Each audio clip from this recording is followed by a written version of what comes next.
এবার যুক্তরাষ্ট্র দক্ষিণ কোরিয়ার যৌথ মহড়াকে কেন্দ্র করে ফের উত্তপ্ত এশীয় অঞ্চল। কিম জং উনের নতুন অস্ত্রের হুমকি, পারমাণবিক কর্মসূচি আরও বৃদ্ধির ঘোষণা।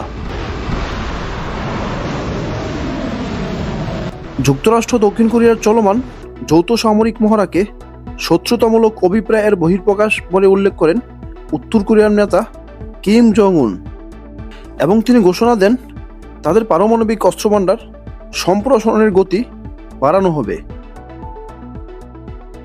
মঙ্গলবার কাতার ভিত্তিক সংবাদ মাধ্যম আল জাজিরার এক প্রতিবেদনে এ তথ্য জানানো হয়েছে। কিম বলে, এ মহড়া যুদ্ধে উস্কে দেওয়ার সুস্পষ্ট ইঙ্গিত। এর জন্য আমরা আরও বেশি পারমাণবিক কর্মসূচি বাড়ানোর ঘোষণা দিচ্ছি।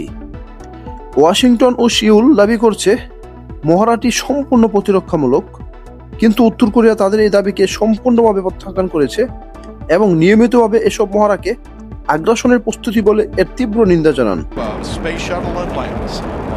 এদিকে উত্তর কোরিয়া প্রায়ই সব মহড়ার প্রতিক্রিয়ায় নতুন নতুন অস্ত্রের পরীক্ষা চালায়।